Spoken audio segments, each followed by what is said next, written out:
Paul Meadors, writing for the Clovis Roundup. How you doing, Paul? Hey, Ryan. Great, yeah. I think last time I had you on, we were doing fantasy football updates, and my team got so bad that I started ignoring it. I didn't want to hear about how bad my team was anymore. By week 3. Oh, my God. You're being generous. By week 3. This last fantasy football season, I wasn't the only one. How many people picked Andrew Luck first in their drafts last year, and it just got totally hammered by that? Number 1 picks, number 2 picks, number 3 picks rarely pan out. You know that. Yeah, it's not good. But you've been writing for the Clovis Roundup now, following high school sports in the Clovis area for the last couple years, and I think it was this week that your article on the TRAC came out, right? Yes. Looking over this past school year, and I mean, I'm a Clovis guy, so whenever I bring this up, it always just sounds like I'm boasting because I'm from the area. But the TRAC's very competitive. Those teams are all usually pretty good. It doesn't matter what sport you're talking about. They usually field very competitive teams. I didn't realize just how good they were this past year, though. 19 out of 23, or 19 out of 24. 19 out of 23 Valley Championships came from the TRAC.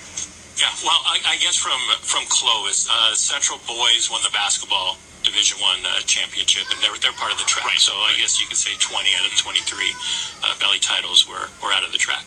That's impressive. What do you attribute that to? Because there's a lot of talented teams. It's not just in that division. It's hard to do that. Why do you think that is? Yeah, that's a good question. I think there's lots of reasons. I think one of the things is that it comes from the top. It comes from the administrators, I think, of Clovis Unified. They are definitely bought in to athletics and to how important it is to a community, to schools, and to the kids. And so they have the coaches back. They have the players back. So they're all in and help promoting the sports. And so it starts there. And so when coaches know that, when players know that, they're gonna have success. There's no doubt about that. And they have phenomenal facilities. As you know as well, I mean, the new water polo coach at Fresno State was talking about how great the swimming facilities are. The high school swimming facilities the high school. Yeah. And even at Veterans Memorial Stadium, the TRAC there. Fresno State used that as well for their Mountain West Conference. The National Junior Olympic Trials were there as well. And so people that come and they see these facilities are like, wow, we can't believe that these are for high schools. And so that's another reason. And there's great coaching as well. And there's really good athletes that are dedicated. If you drive by like Buchanan and drive by the little strip there that's in between like their soccer fields and the swimming pools and different places like that, you're going to see teams practicing. You're going to see soccer year round. You're going to see soccer teams practicing, little 8 years and under practicing, 10 and under. Yeah, it's just a machine there. It's just a factory at most of these Clovis schools for all sports. But not just were they winning Valley titles, but there were a handful of teams that were doing bigger things than that. I would just call the Division I Division I baseball championship with Buchanan. And I know that there's not a game played for this, but they were labeled the #1 team in the nation this past year. They got a great coach and a great team, and it was pretty fun to watch. Yeah, for sure. They went 30-1. They were the national champions in 2 different publications, USA Today and Baseball America.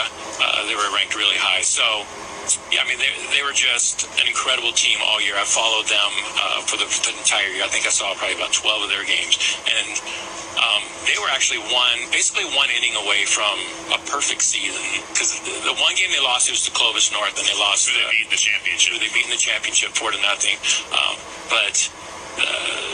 They were, to me, they were like a college level team as far as how they approached the game. Their infield was all Division I commits and Division I players next year. They played college level defense. Their approach to the game was phenomenal. They had 2 great pitchers. Grant Gambrell is player of the year in the TRAC and state. He's going to Oregon State, right? Oregon State. Yeah, he was consistently throwing in the low 90s as a pitcher, and their number 2 pitcher was also just as good. He's going to Oregon. He's committed. He's only a junior. So, yeah, they were just a great team. Fundamentally, just a perfect team. So, is that your team of the year? Correct? Yeah, they were my team of the year. Kind of hard to beat national champions. It was hard to argue. Hard to argue against those guys. Who came in second in that? In second? Well, I did a boys team of the year and a girls team of the year, and then an overall team of the year. Okay. So Buchanan got my overall team of the year. Yeah, so that was an easy choice. And then for for the girls, I chose the Clovis West girls basketball team. They were pretty much untouched in the central section as far as competition goes. The closest game was a 28-point win. That was the closest. That's a tight one. Tight one. And it was a running fourth quarter, because you do running quarters now in the fourth quarter.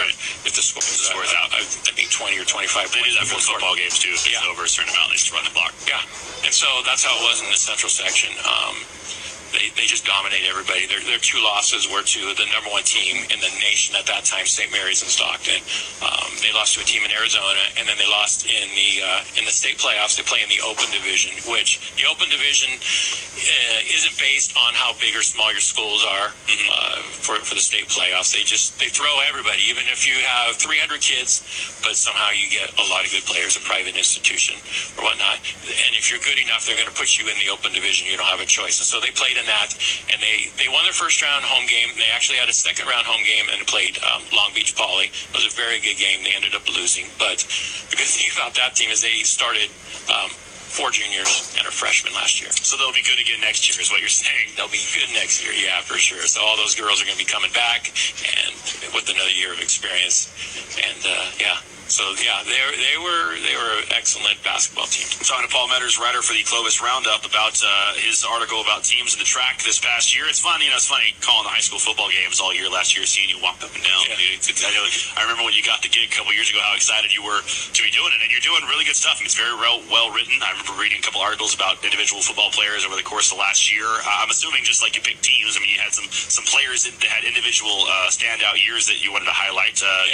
Who was your boys player of the year? I chose Josh Hokett of Clovis High. He was a two-way player. And one of the criteria that I have for my athlete multi-sport, and that's one of the things that I like. When I started doing this last year was my first year picking all these players of the year and teams of the year. Kind of hard on. It's kind of hard picking players. It is, but I love the process. I love writing everything down and kind of grading these players out and grading the teams out and going back and forth and asking some coaches some more questions about maybe, what was this player like to coach, and getting some more feedback like that. So that's a lot of fun, and because I get to do this, I get to choose this, so I choose the criteria. That's always fun, right? Yeah, it's all me. So I love multi-sport athletes. When I think athlete, that's what I think. I think somebody that can do more than just one sport. And so Josh Hokett was definitely a player that was the epitome of two sports as well. Wrestling. So he was the track player of the year in football, and he was a state champion in wrestling, and state individual champion this year. The 3 years before that, he was part of the state champion team competition for Clovis High, because they won 5 state straight wrestling titles. And so he was part of all those teams. A wrestling factory over there. Wrestling factory, yeah. And then Buchanan upset them, or I don't know if it was an upset. They beat them in wrestling this year for the state title. We can get to that in a minute. But yeah, so Josh won an individual title after coming in second last year. And so this guy's just an animal. He's just a beast. He's a big kid. I saw him at the City County All-Star football game a couple weeks ago when I was out there on the field when that game was over. And it's funny when I'm a grown man and look at this kid who's like 18. Why are you so much bigger than me? Like, that's not the way this is supposed to work. And in football, he's about 205 pounds, but wrestling, he lost weight because you could do that for wrestling. So he won wrestling, I think, at 182, I believe. But he's going to go to Fresno State as a preferred walk-on. He was committed to Drexel to wrestle, and he changed his mind, and so he's going to go to Fresno State. And from everybody that I've talked to, from coaches, he's going to try to wrestle there too. No, it's not that I know of. Not that I know. That would be kind of fun to follow. It's been done before. They've had two-sport athletes at Fresno State. Lorenzo Neal was a great wrestler and football player for the Bulldogs for a while, so it's not like it would be the first time. Yeah, and I think if anybody could do it, it'd be Josh. Yeah. What we talk about what they do on the field, but you mentioned that you talked to the coaches about what they're like to coach. What did you hear about him as far as what he's like as a person? As a person, well, he's an absolute gamer. I talked to Rich Hammond, the Clovis football coach, about him, and observing him for the last 2 years too. I mean, that was my observation as well. But he's an absolute gamer, and he did not miss a varsity football game. He played 39 straight, and doubling up in sports. That's pretty impressive. But he's just a great teammate. He's all about winning. He's all about playing hard. He doesn't take any plays off. He always encourages the other teammates, and he got better throughout the years too. So I mean, that definitely stood out to me. Girls team of the year. Yeah, girls team of the year. Well, I went with Clovis West. Girls player, sorry. Girls player, that was a tough one. That was one of those tough ones we were talking about. Because Hannah Waller, the Buchanan track and field star, she had an incredible career, and she had a really good year this year. She broke the Central Section record in the 200 and the 400. So she was in close competition with Sienna Swain, another Buchanan athlete, and I chose Sienna for a couple of reasons. Again, multiple sport athlete. She played softball, and she was on the tennis team. And she was a star on both. But what stood out to me is that she won the Valley title in both of those sports. Softball team, won. They won the track, and won the Valley title in softball. And in tennis, she was a singles player, and they were also Valley champions in tennis. And so, also talking to her tennis coach and talking to her softball coach, she's a 4.0 student, and just one of those dream players to coach as well. So those are the things that I love to hear about. What's as you start, obviously, as you follow these teams the last couple of years, and I'm sure in writing this, you get kind of a sense of how teams are going to shape up next year. You mentioned the Clovis West basketball team, and the youth that they had last year. They're still going to be good going into this next season. Who do you see as we get into fall sports and football as that starts up? Which football teams do you think are going to remain strong? And Clovis lost their quarterback. Hogan's another guy who's gone from them as well. Who do you think would be the teams to look at on the track? Well, a couple things. Buchanan and Clovis North, they actually have... Buchanan's been through some tough times, but they started putting things together a little bit. They actually tied for the track title last year. They went 4-1, so they tied with Clovis High. But they got a new coach. Matt Giordano is their coach now. He's got NFL experience, has a Super Bowl ring with the Colts. He was a walk-on coach the last few years, and he's just a coach that the kids love. They gravitate to, and why wouldn't they? I mean, he's got great experience. He's got good rapport with the kids. And they actually have some really good athletes, too, coming up. So he's got a real good culture going on over there. He's brought in a new offensive coordinator as well, so they're going to do some different things on offense. So, yeah, I think Buchanan's going to have a good year. And Clovis North brought in a new coach. Tim Simon's retired. Retired for good. Again. Yeah, this time for the last time. This time is the last time, yeah. And so they got a new coach. But they got some good athletes as well, Clovis North. So I think Central got a new coach as well, the coach from Fowler. So it's going to be, I think, like past years, it's going to be a dogfight every week. And Clovis West is going to be good. They got Adrian Martinez, the quarterback, returning as a sophomore last year. Going to be a junior. I talked to him actually a couple of days ago at the Clovis West girls basketball camp, and he's been going everywhere this summer. He already met with the Oregon coaches. He's been to camps at Stanford, so he's getting his name out there, and he looks bigger and stronger. And I mean, last year he threw the ball well, threw for over 2,000 yards, and ran for like 60-yard touchdowns all the time. So he's a complete package. And they actually had this sophomore, coming to be junior class for Clovis West. They got some really good athletes too. So it's gonna be a dogfight every week. Now, obviously, the article you wrote, the most recent one, is about the track, and that's what you cover out of the Clovis newspaper. But last thing before you hear before I let you go, you spend all this time watching these sports, and they don't only play teams that are also in the track. So you get an opportunity to see high school players from all over the valley. Who stood out to you the most? Maybe not even necessarily a track guy. Was there a football player or baseball player that was your guy this year to watch that was the most fun? Like, you excited to go in, and you're like, yeah, that wasn't in the track.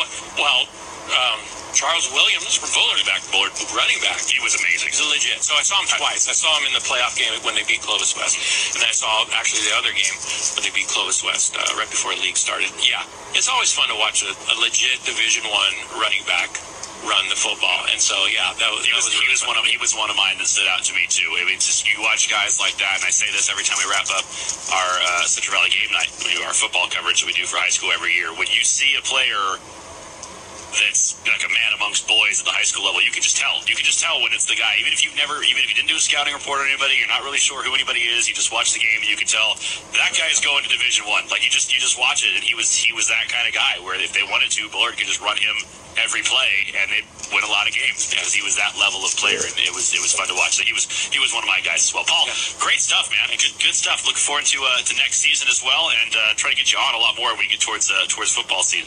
For sure. Sounds great. Thanks for coming. Yeah, appreciate it. Fashion Furniture, River Park, El Paso Road, just behind Bed Bath & Beyond. That's where we're hanging out for you today. Home of the 4th of July Red, White, and Wow savings event all weekend.